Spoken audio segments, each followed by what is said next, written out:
राजनीति में शरद पवार का दिमाग चाचा चौधरी से भी तेज चलता है।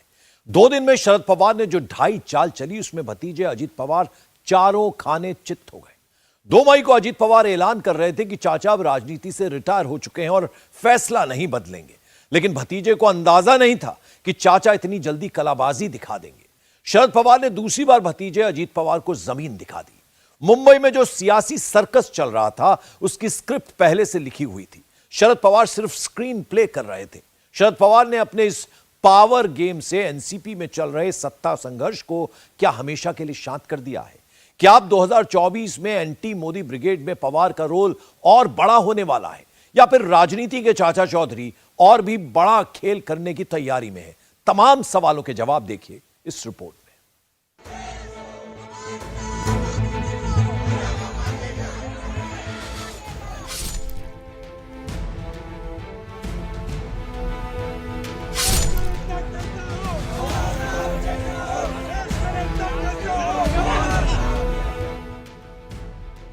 शरद पवार ने एक बार फिर भतीजे अजीत पवार को चारों खाने चित कर दिया। उन्होंने इस्तीफा वापस ले लिया और राजनीति में डबल पावर के साथ वापसी का ऐलान कर दिया।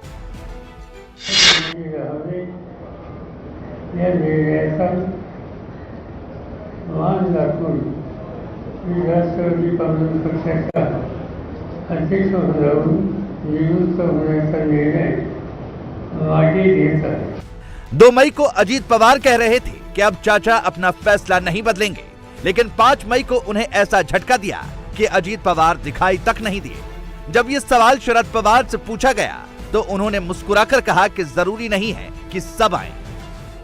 ये बात सही थी, मैंने अजीत को पहले कही थी कि मेरी सोच है, इसलिए उनको अंदाजा था। इन सभी को अंदाजा बिल्कुल नहीं। क्या पवार का इस्तीफा क्या फैमिली ड्रामा था? क्या शरद पवार ने इसकी स्क्रिप्ट खुद लिखी थी? यह सवाल इसलिए लाजमी है क्योंकि 24 साल से शरद पवार एनसीपी के अध्यक्ष हैं और आगे भी वही बने रहेंगे। नए नेतृत्व का जो शिगुफा छोड़ा गया था वो हवा में उड़ गया। उनकी बनाई कोर कमेटी 3 दिन तक मंथन के बाद भी कोई दूसरा नाम नहीं सोच पाई। नहीं बताऊंगा कि राष्ट्रवादी कांग्रेस पक्ष के राष्ट्रीय अध्यक्ष, देश के नेता माननीय शरद पवार साहब, इन्होंने राष्ट्रीय अध्यक्ष पद का इस्तीफा देने का अपना विचार व्यक्त किया था। आदरणीय शरद पवार साहब का राजीनामा हम एक मत से सर्वानुमत नामंजूर करते हैं और उनको सामूहिक तौर से ये हम विनती करते हैं कि उन्होंने अपने इस पद पर कायम रहना चाहिए और ये जिम्मेदारी उन्होंने निभाते रहना चाहिए। तो ये हमारा ये ठहराव है और ये प्रस्ताव को हमने पारित करके अब हम पवार साहब को भी विनती करेंगे कि ये पक्ष की भावना है, पक्ष के सभी जिम्मेदार लोगों को जिनको आपने ये काम कहा था कि अगले अध्यक्ष का आप चयन करिए, तो ये हमारा फैसला है कि हम अध्यक्ष का चयन नहीं कर पाएंगे, क्योंकि सभी की भावना ये है कि आप ही ने इस देश का राष्ट्रवादी कांग्रेस पक्ष का राष्ट्रीय अध्यक्ष पद का कारभार संभालना चाहिए। आप देश के एक माने हुए कद्दावर नेता हैं, सब आपको चाहते हैं, सब आपको मानते हैं, आपका एक स्टेचर अलग है, आपका एक रिस्पेक्ट अलग है।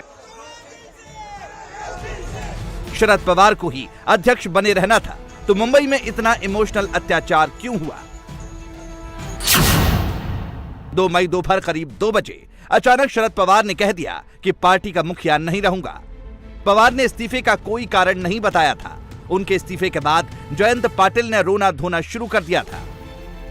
छगन भुजबल और प्रफुल्ल पटेल ने कहा कि वो हैरान हैं। भतीजे अजीत पवार ने कहा कि चाचा अब की बार अपना फैसला नहीं बदलेंगे। बेटी सुप्रिया भी भाग दौड़ करती रही। मीटिंग रूम के बाहर भी जमकर ड्रामा हुआ। वाईबी चौहान सेंटर से शरद पवार के निवास सिल्वर ओक तक नेताओं की भाग दौड़ शुरू हो गई। 2 दिन तक यह सिलसिला चलता रहा। कार्यकर्ताओं का जमघट लगाया गया और शरद पवार के पक्ष में जमकर नारेबाजी होती रही।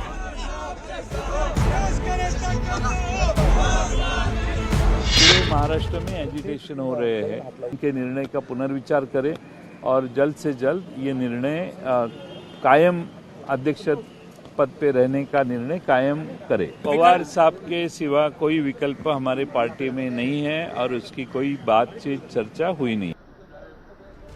कई कार्यकर्ता खून से लिखी चिट्ठियां लेकर पहुंच गए। इन चिट्ठियों को दिखाकर शरद पवार ने कहा कि वो भारी दबाव में हैं। यहीं से अंदाजा लग गया था कि पवार फिर यू टर्न लेने वाले हैं। हालांकि इस बीच पार्टी के नए नेता के तौर पर कभी बेटी सुप्रिया सुले, तो कभी भतीजे अजीत पवार, तो कभी प्रफुल्ल पटेल का नाम हवा में उड़ता रहा। लेकिन आखिर में हुआ वही जो साहिब यानी शरद पवार की मर्जी थी।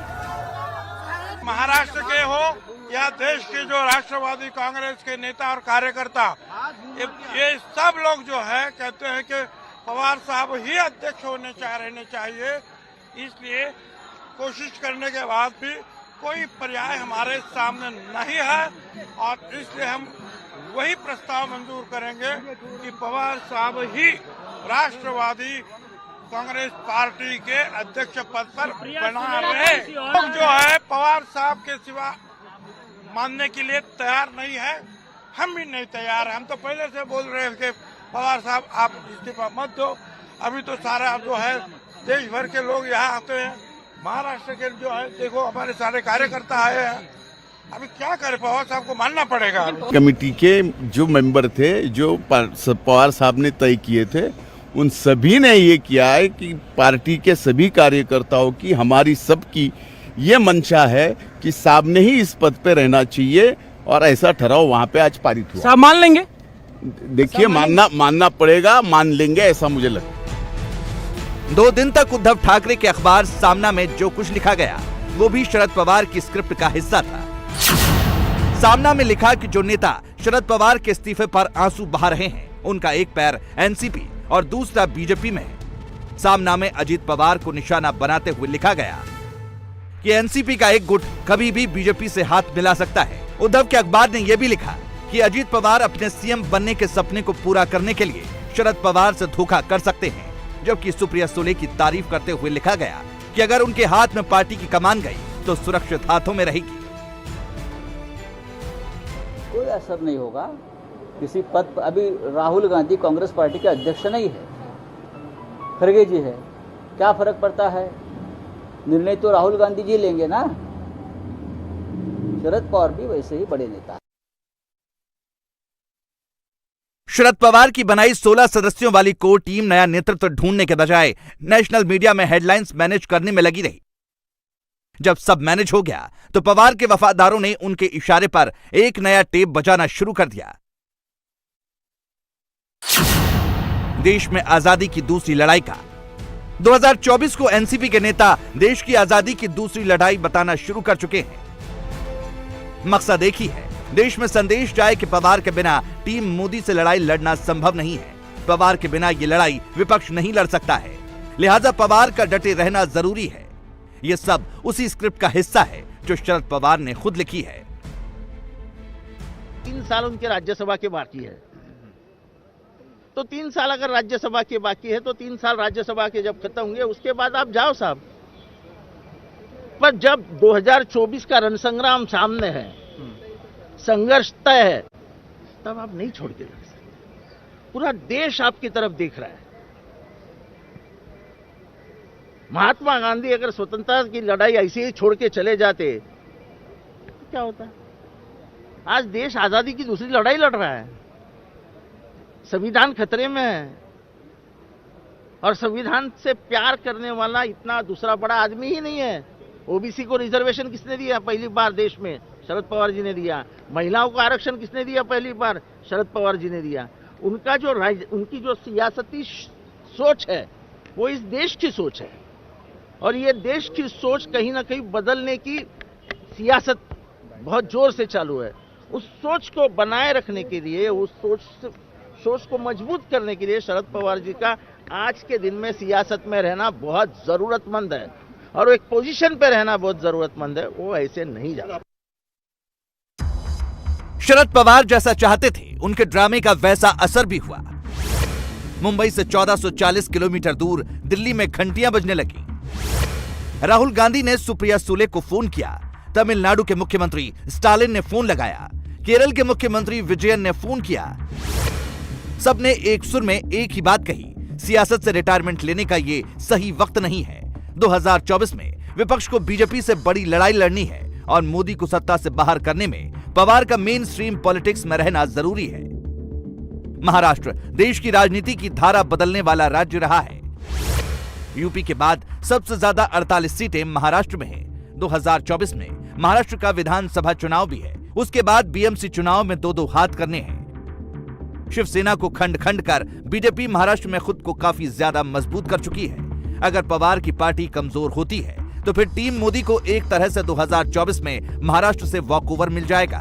महाअघाड़ी के पास भी कोई ऐसा चेहरा नहीं है जो शरद पवार के कद का हो। जो बड़े नेता हैं पार्टी के, वो लगातार शरद पवार से मिलते रहे और वो पिछले 3 दिनों से और उनसे ये गुजारिश करते रहे कि वो अपना इस्तीफा जो है वो वापस ले लें। मंच से भी कई बार मीडिया से बात करते हुए लोगों ने कहा, शरद पवार से जब सिल्वर ओक में घंटों घंटों मुलाकात हुई नेताओं की, तभी यही बात कही जा रही थी। तो यहाँ जो नेता मौजूद थे उसमें से आधे से ज्यादा नेता लगातार सामने आकर भी ये कह रहे थे कि शरद पवार को अपना इस्तीफा वापस लेना चाहिए। 2024 बहुत अहम है देश के लिए, जब महाराष्ट्र में विधानसभा चुनाव होने हैं, देश में लोकसभा चुनाव होने हैं और बीएमसी का भी चुनाव इसी के आसपास होगा। ऐसे में शरद पवार को अध्यक्ष बना रहना चाहिए।